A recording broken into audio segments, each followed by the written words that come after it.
Coming up, I can't remember off the top of my head. Oh, I really must research that script. How do you say that? Getting into the wetness of your voice that makes it feel multidimensional. I'm so glad that was a PG story. It was a very PG story. My hand was in the shape of a pistol. I put my finger up. Careful. PG podcast. That's how big this is gonna be, guys. Slow is actually the key. The more we went through that, I thought how inappropriate my choice was. I didn't even pay him to say that. Oh, you're doing very well today, boys. And now, enjoy the podcast.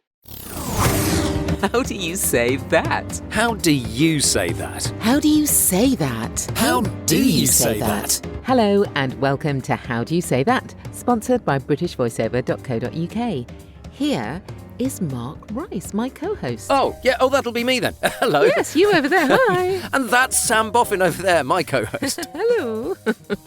So every week, we ask ourselves and a special guest the question, how do you say that? And we answer it by reading scripts out loud. It is such a simple concept. I know. How have we got away with it for so long? Ridiculous concept, but basically, because there isn't just one way to read a script, there are lots of different ways. So Sam, a bit of true or false for you.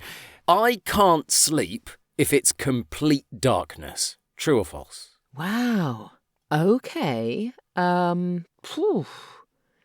you have to have a little night light on, do you? Little Mark? Sorry. Patronising much? Oh, well, I think that is probably true. It is true. Absolutely. I cannot sleep if it's complete dark. Never have been able to since I was about 7. No. I always have to have some kind of light there. Okay, so my true or false is, I was once sent home from guide camp because I was found at night in the Scouts' tent. Is that true or is that false? I so want it to be true. What age am I allowed to ask a supplementary question? Well, I suppose I was about 10. I want it to be true, so I'm going to say true. It is true. What were you doing in the boys' tent? My sister and me and a friend. My sister came up with a brilliant idea. She's 2 years older than me, so she's about 12. The brilliant idea of playing. She liked playing cards. Yeah. Anyway, she found these scouts and she befriended them in the day. And she said, "Oh, let's go and play, cards at night." So we all went into their tent. But my favourite bit, actually, of the whole thing is that we were playing cards. It was all very innocent. And then I can't even remember what they're called now. The leader of the guides, anyway, sort of came to the Arcala. mouth. Is it? I don't know. I can't remember. Is it Arcala, something like that? That feels a bit scouty, actually. Oh, okay. I don't know. Anyway, they came to the mouth of the tent anyway and said, "Girls, what do you think you're doing in here?" And we all looked at my sister, who was kind of leader of the pack, and she sort of sat up and went, "Oh, I think we're in the wrong tent." And we knew at that point the whole thing was lost. I'm so glad that was a PG story. It was a very PG story. It God. was playing cards with the Scouts. Very boring. Well, of course, we also have our very special guest this week. It's voice actor Martin Whiskin. Hello, Martin. Hello, how are you both? Hello. It is lovely to have you along. Are you in Kent today? I am in Kent today, and most days, to be fair, yeah. Fair enough. Garden of England. Indeed. All right, Sam, let's find out a little bit more about Martin, shall we? Yes, so Martin has been working as a voice actor for about 5 years, having taken a left turn from 2 decades as a database manager. And before he was a database manager, he pierced ears, sold advertising space and packaged up newspapers. Wow. There was also a short period as a champion long jumper. He loves music, comedy, and knows quite a lot about 80s and 90s wrestling, believe it or not. Wow, very quirky. Welcome along, Martin. Have you got a fun fact that's more even fun than that? A fun fact? Well, no, it's not more fun than that now, I don't think. I think that intro was very nice, thank you. My fun fact is I once bunked off of school. What? Hang on, is this a PG story as well? Yes, it is. Thank God. I once bunked off school to go to a different school to be part of a band that was playing at the Royal Festival Hall, live on Radio 2. Oh, well, that's a cool That's reason a cool fun to bunk fact, off school. yeah. So how old were you, Martin, when you did that? 18, so I was in my last year of school, so they were used to me bunking off at that point. Well, I think that's the coolest reason to bunk off I've ever heard, quite frankly. Absolutely. Thank you. So no bunking off today, though. Let's have a look at the first script of our show and ask, how do you say that? How do you say that? Now, Sam, Martin, you are going to love this, but for very different reasons. I think Martin is going to genuinely love I it, think and he is. I am going to genuinely not. Well, Martin knows quite a lot about 80s and 90s wrestling. I'm thinking that might give him a clue in a way. So when I was looking at it before the show, is there, and it's a structure thing, I think I'm going to ask, if I may. Okay. Is it Yep. introducing two separate fighters? These are all separate lines. Got ya. It's a video game, and this is the announcer in a boxing ring. Yep. And they sent me 2 examples of very, very famous boxing announcers. Yep. So they want the whole big ready to rumble thing. So Yep. within the game, they're all separate lines. Oh, that is useful. Yeah. That is very useful. Okay. 'Cause somehow in my head I managed to make it into one I'm quite thing. impressed by that. Oh God, so did I. Yeah. I thought it was one follow-on, and so that was and consequently, it was an interesting question that you asked. But I'm glad you asked it because I don't think we would have got there otherwise. It is big, this, Sam. It's, Oh well, I'm not necessarily going to do it big. Actually. That's fine, but that's I am what gonna they do- asked for. Absolutely. I'm going to do my version of this. Fair enough. I mean, it'll be big for me. Yes. But it won't be, I suspect, big enough for you. Okay. I'm just going to say it was quite big, even for me. Bloody hell. All right. Well, yeah, I'm definitely not going to be big enough for you. I'll do Sam's version Okay, of that's boxing good. It's good. announcements, okay? Okay. Fighters ready! Hailing from Territory 5832, Billy Tanton. Coming in at 167 pounds, the lean, mean fighting machine. Entering the ring is a vicious young fighter from Denmark, loves hurting his opponents. He's like a bull. He doesn't know when to quit. Well, Yeah, this is the first time we've met. So Ooh, Sam. no, I think Don't hold back, don't hold back. just because I've interpreted it really differently. So I would have liked more aggression, Yes. I can understand that. and not just because of my love of wrestling from the 80s and 90s. I think if I was down the line from you, Sam, I would have given you the note that I've heard you give to people. If it's not big enough to start with, I can't pull you back from anywhere. That was big for me. I know. But mainly, of course, because I wouldn't be... Well, if I was cast to do this kind of thing, I wouldn't be cast to do the same way. if you see what I mean. appreciate that entirely. It's very difficult to do something you can't do. Oh, I know you can do it. No, I don't think I can. Interesting. I actually don't think I can.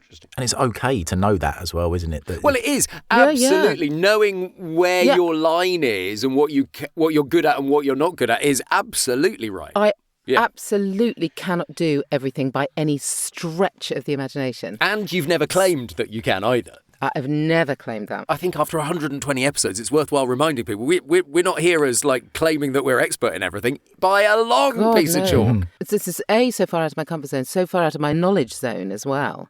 You know, and contrary to popular belief, I don't spend 2 hours prior to this episode, going, I really must research that script.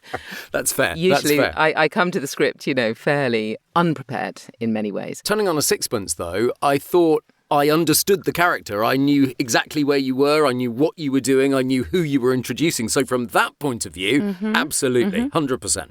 If I was to give you one pointer of where to go with it is take the vowel sounds and elongate them. I think I did a little bit of that on one of them. Yes, and you did right at the beginning. And I That's the thought one. on the word fighters, you were going to continue down that route, but you didn't. No. I'm going to go big in a slightly different way. Ooh, exciting. I'm going to try and move my mic slightly out of the way because I'm worried Okie it might blow. That's how big this is going to be, guys. It's going to be really weedy now. I just took a little step back.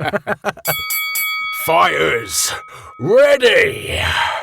Hailing from Territory 5832, Billy Tanton!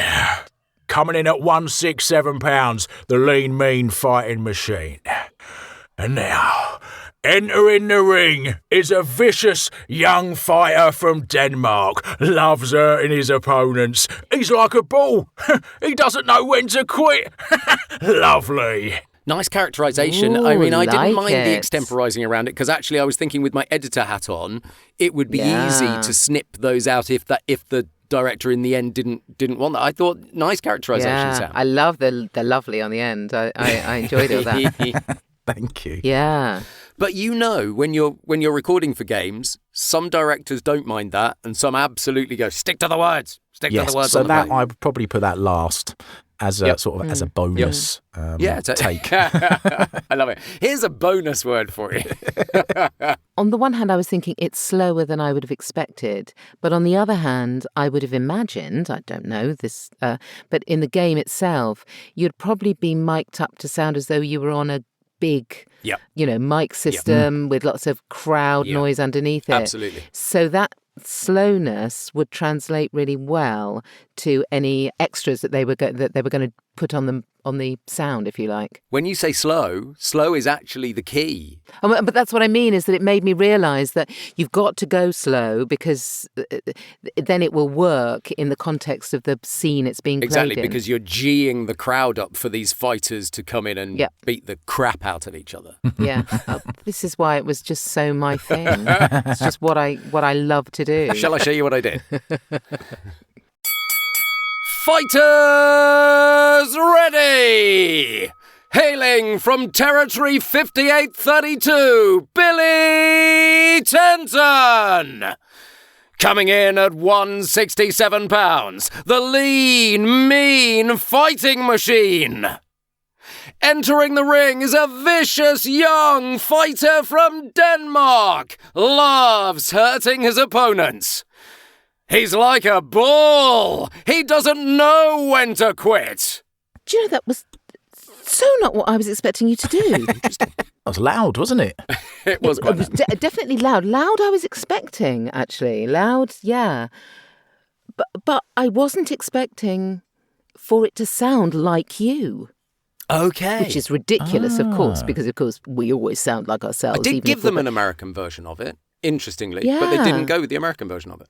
That is exactly how I would expect you to do, you, Mark, if somebody said, right, we're going to hire you to do that at the for local real. boxing Okay. thing, for real. Interesting. So that was fascinating because I don't know, I think I was expecting a different character, weirdly. But it worked, it was great. What did you think? You're much more au fait with this, Yes, Martin? I enjoyed it. The first line threw me into a picture of gladiators because Gladiators ready, Yes. and that's where I was going in my mind. Yeah. and it worked. So it set me in the that sort of combat zone straight away. Play, how do you say that? It is worthwhile remembering that these are real scripts we've been working on, but we have changed the names and some of the details to avoid copyright issues.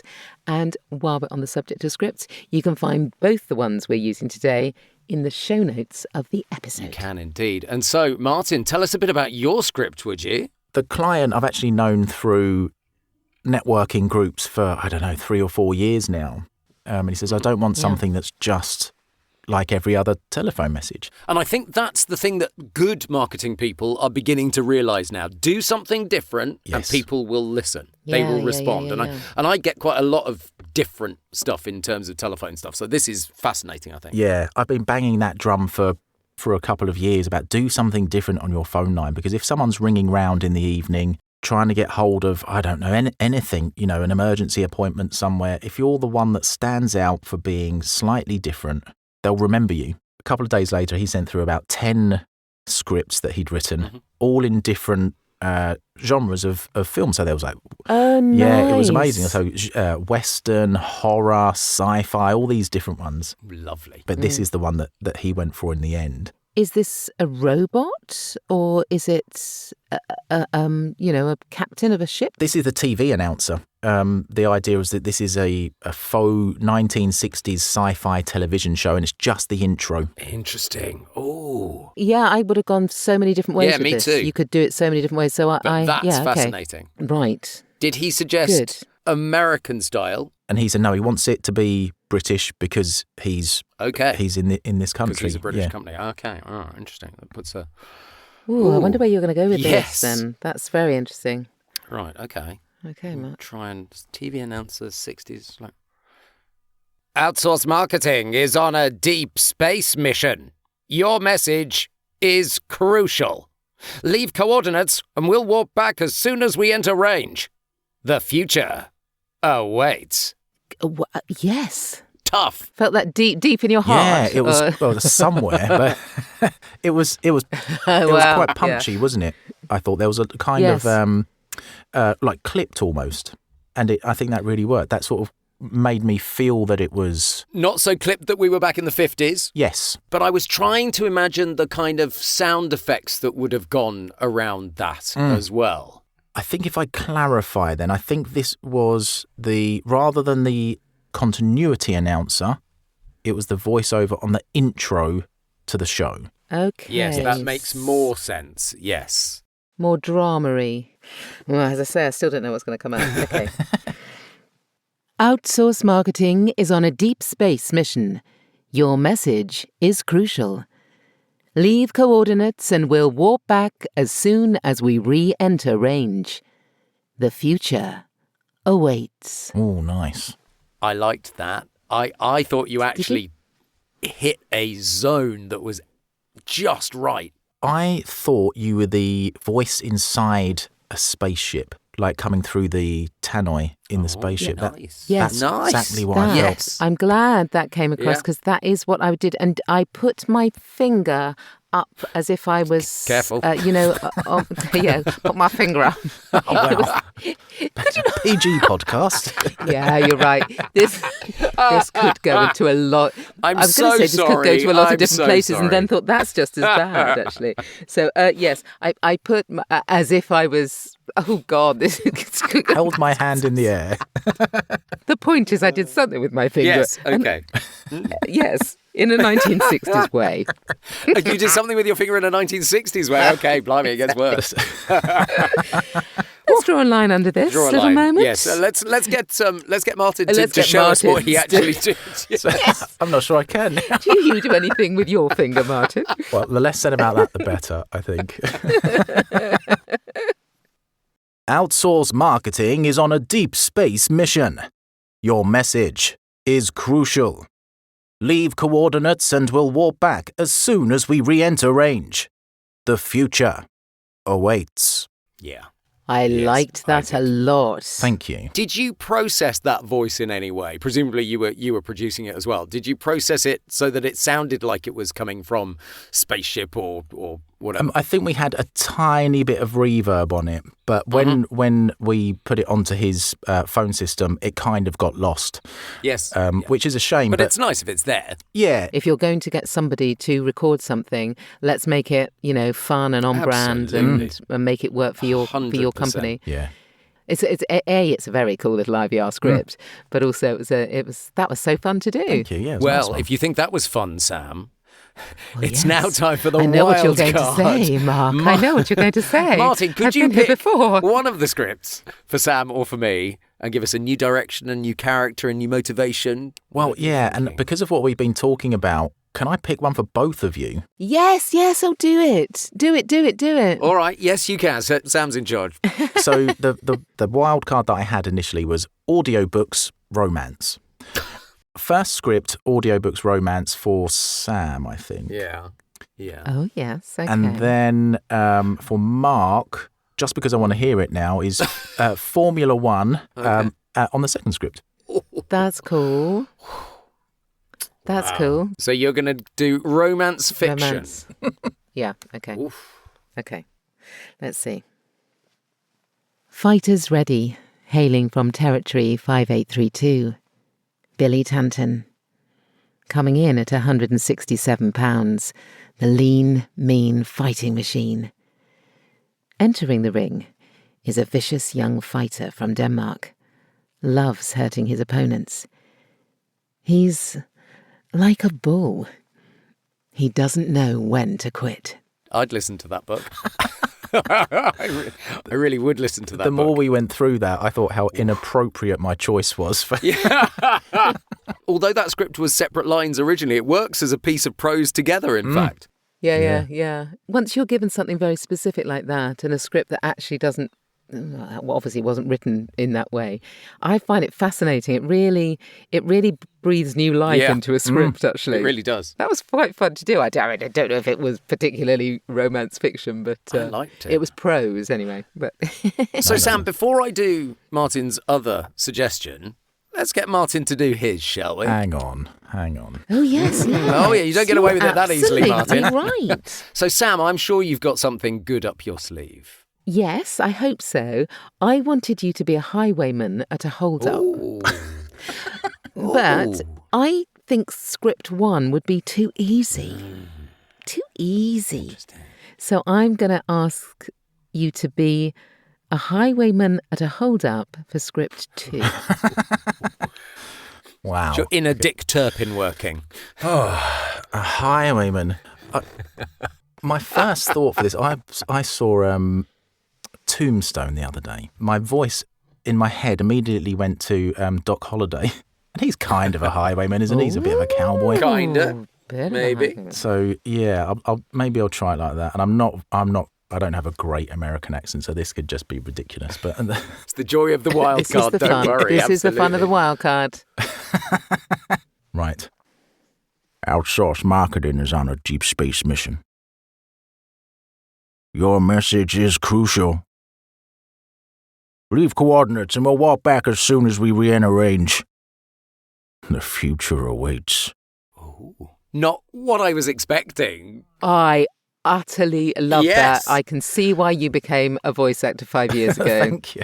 You I loved that. There was a depth to it, Sam, wasn't there? There And if you- was. There was. If you kind of think highwayman in the broad terms, yes, absolutely it works. My hand was in the shape of a pistol. We won't talk about fingers, we'll just talk about hand in the shape of a pistol. But yeah, I didn't, like you were saying just now, Sam, you didn't know where you were going to land when you started speaking. I had an idea of what I would try, but it didn't come out how I thought it was going to come out. Well, this is it. And often that happens, doesn't it? Even in a directed session, because you'll kind of open your mouth and sometimes they'll love it and sometimes, but at least it gives them a baseline to work from. But sometimes you surprise yourself. You think, well, I didn't know that was, that I could do that. Yeah, indeed. Yeah. That was cool. I really enjoyed that. It's one of the first things I was sort of taught back in the day was a good way, and this is perfect for it, picking random character types for scripts that they don't normally belong in. Yeah. You can choose emotions that normally don't belong in scripts as well as a really good way to practice embodying different things because, all words can have different interpretations. Absolutely. That's pretty much what we celebrate here every Yeah. week. So where are we going with yours, Yes. our Mark? So we're going for F1 commentary, but Oh, yes. with script With outsource 2, marketing. that's difficult. So fast.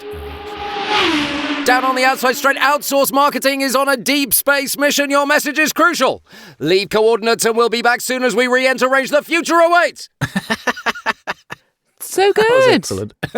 I almost warped into horse racing, though. Well, Potentially. But is there a kind of synergy There between is a the two? synergy, I think. Yeah. Exactly. Yeah, that was nice. I felt the energy and I could feel the power of the vehicles, whizzing past. Yeah. Yeah. And what I liked was that little bit that you put in at the beginning, which helped you get into I think it. you have to be able to get into it. Exactly right. But very cleverly, because you know what you're doing, you could so easily drop that. Yes, quite. I mean, it's about the micro pause before the Yeah. actual beginning word of the script. Yeah. Literally, 7-frame pause there, if that. You can go, whoosh, get in there. Which, on a timeline, you'd be able to see. If you extended it, you would be able to see where that Absolutely. was. Yeah. But also you started Outsource Marketing hard. Yes. Do you see what I mean? So that was an absolute masterclass in how to add a little bit of humanization at the beginning, or a pre-life at the to be able to beginning get into it. that you can use or not use. That's so important. If you know about editing, then you can do that as a voice actor and you know that you are giving the editor, whoever that editor is, a helping hand. That tiny little thing that you did just then was impressive. Just that. I thought it was really I'm going good. to take that. Oh, you're doing very well today, boys. Well, as always, we've put the scripts in the show notes so you can have a try yourself at home. Yes, you certainly can. So, Martin, I would love you to tell us how you made that move from database manager to voice actor. Because it's not an obvious jump, is it, Sam? Not an obvious jump. When I first started telling people the story, I thought, what a boring story. It sounded so boring to me.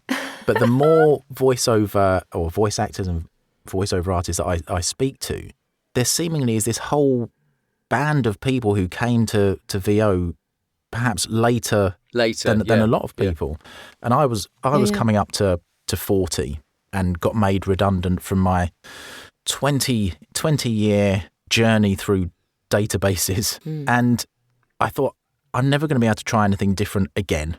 And I don't believe that now. I think I'd been programmed into thinking 40 was this number, life begins at 40 or that's your last chance. Yeah. And really don't believe that anymore. But yeah, so I never had any experience in it. And I was living the life of redundancy Riley, spending all my money and getting towards the end of that money. And I thought, well, I need to do something. So I literally got to the point where I was looking around at the skills that I'd built up outside of my database management because I didn't really want to do data for the rest of my life. Yes, because at that point you go, what are my transferable skills? Yeah, and Yeah. other than data, there were none. But I'd done lots of stuff outside of work that was quite creative. So I was always into music, did some I was going to say, you've got all the music background. Yeah, so that was what it was. I saw my recording gear on my desk and I thought, I wonder if I could do something with that in terms of maybe recording some vocalists or some acoustic demos for people, that sort of thing. Started looking at equipment online, thought, buy that microphone, these headphones, that sort of thing. And once you start doing that, then Facebook starts sending you the adverts. Buy these speakers. That's true. Yes. Buy the audio interface, all that sort of thing. But there's still quite a big jump from buying kit and thinking, I can do that, to actually doing it. What was that journey? It was a continued scroll on Facebook to an advert that said, record your own voiceovers from home. It seems so odd that my voiceover career started from a Facebook ad. You must have been reasonably successful reasonably quickly for it to have been something that you think, actually, this has got legs. I was doing other bits and pieces, so in the background. So I was doing some sort of headshot photography for people, a bit of website maintenance and that sort of thing. So I think it was longer than I wanted it to be, but I think I was trying to push it too fast, if that makes sense, because I wanted it to work, because I was enjoying it. The journey is always longer than people expect it to be. Yes. It seems such an easy thing, doesn't it? Because it's just talking, but actually it's talking with knobs on, isn't it? So it's all sorts of... Did you go and do some training? The advert was for Gravy for the Brain, as I'm sure sure you're aware. Oh, yeah. I signed up to their website and did that for a long while. I got to a point where I was relying on that too much. So I was kind of holding myself back to start with.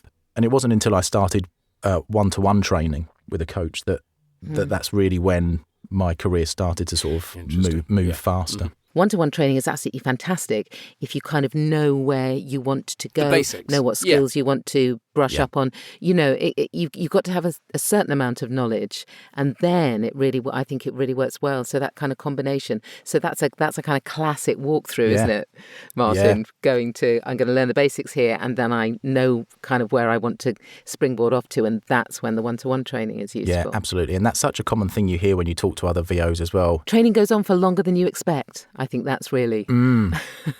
I think training goes on throughout your career, Sam, to be fair. For sure. I mean, absolutely. I'm always doing workshops and training. It's so useful. There'll always be someone who knows something that you don't know. And Yes. just a different take on it as well. And pushing yourself out of your comfort zone. Yeah, as we've demonstrated in this very podcast in the last hour. Well, of course, which I did recently with you, Sam, in a course about improvisation. I pushed myself right out of my comfort zone, didn't I? Yeah, absolutely. Anyway. Absolutely. Oh, Martin, thank you so much for coming on the podcast. I hope you've enjoyed it. I have. I was thinking, just as we were wrapping up then, it's genuinely one of my favourite podcast experiences I've had. It was so fun and such. I know you sort of say it's a simple concept, but it's a really well thought out concept and structure. I think I really liked it. I didn't even pay him to say that. To be fair, we absolutely love it because we get to meet new people all Every the week, time. indeed. And everybody kind of opens our eyes to new stuff, which you've definitely done. Absolutely. Well, a reminder that all of Martin Whiskin's details can be found in the show notes. Yes, and of course the scripts are there too. So do hit the follow button on Apple Podcasts or Spotify and leave a review on Apple Podcasts. Actually, I think we should get all of our guests to leave reviews on Apple Podcasts. Yes. Hint, hint. That's it for this week. Thanks again to Martin Whiskin. We'll be back next week with more scripts and another voiceover guest when we'll be asking all together now, How do you say that? How do you say that?